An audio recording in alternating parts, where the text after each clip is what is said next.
Hello and welcome back. Thanks for joining us. We are continuing our discussion on compassion and empathy as a mindful leader, as a virtue for a mindful leader.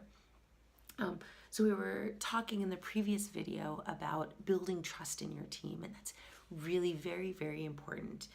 It allows us to really connect with each other.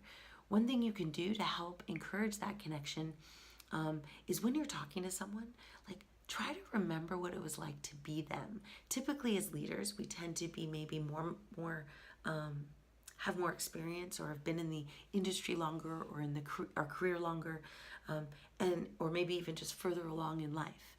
And so it's very useful as a tool for me anyway, to remember what it was like to have those kind of questions, right? To be in their shoes, to be doing that walking that walk, and having the challenges that they may be having. And then thinking to myself, if I was them and I had a leader who cared, what would I want them to know? What would I want them to say? And I try to emulate that. And again, it's very much my individualized experience, but I have found that when I do this for my team, they're grateful, and it does help build pretty significant trust in our team, allowing us to work faster, to work harder. Another thing that I think is really important to remember, and I hear this from some of the best leaders that I know, is to remember that we're human, right? That we all make mistakes. We all show up late to a meeting. We all have no-showed, right? A meeting we should have been at. And if you haven't, you probably will. And that it doesn't define who that person is, right? That, obviously if it's a pattern and it's a problem, we need to talk about it, but try not to pass judgment on people quickly.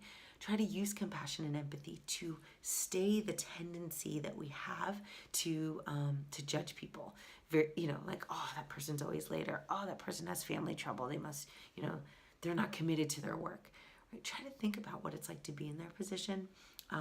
Realize that we're human. Realize that we all make mistakes, and be just kind about that, and really aware of how you're communicating with that person.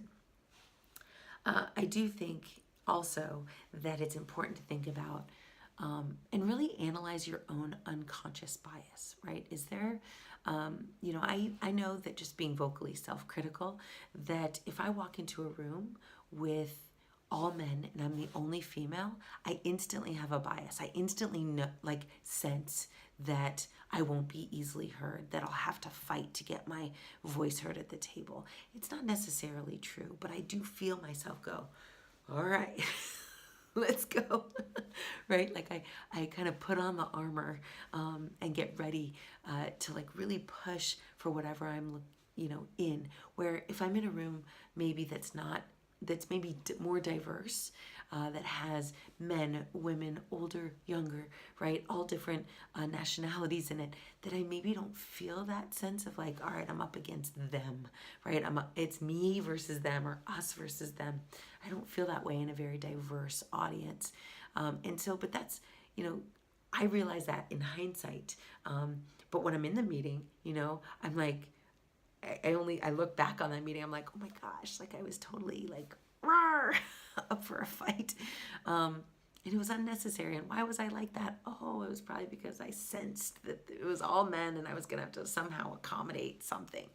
So just very interesting to try and create a level of self-awareness that allows you to really understand what kind of biases you might have based on who you are, who you were, where you've been, experiences that you've had. I find that it's really important to develop this self-awareness so that we can kind of squash these types of tendencies as early in the communication cycle as possible. The last two things I want to mention in this video is around ways to help your team. So using compassion and empathy can be very impactful when you are using it in the context of coaching your team and providing feedback to your team. It's also really important when you're encouraging your team to provide feedback on each other and really coaching and mentoring them in the spirit of, let's be compassionate towards each other. Yes, we want each other to grow, and yes, we want to provide really valuable feedback, but we want we want to do it in a way that is compassionate, right? That is kind, that is concerned about their growth. Because if we're not careful, it might not be interpreted the way we want it to, right? So I always say, like, put on, try to take off the glasses in which you're seeing through, like those glasses that is a woman in IT, or those glasses that might be, a minority, Hispanic or Latina management. It's just, I'm in a huge minority. Does that affect the way I think? Well, I try not to let it. By just identifying that maybe because of that fact, I'm changing the way I'm approaching a situation. So just become, like I said, more self-aware.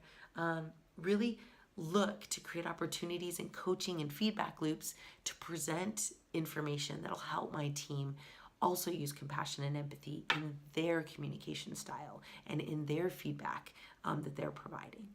So just a few things. I mean, we went through a lot of stuff in these two sections. We talked about not only, earning trust, which is a huge part, but also just the concept of compassion and empathy, how you can practice it, how you can encourage it on your teams. And like I said, I just think it's super important that, and what you really want, right? You want a high-performing team. And the reality is the highest performing teams like each other, like live together, hang out, like enjoy each other's company. So try to cultivate this. It's not an overnight success, right? It will be something that you have to work on and cultivate over months and maybe even a year. But if you are diligent about it and you demonstrate it as an example, you'll find that as you build this compassion and empathy into your team will become an even better performer.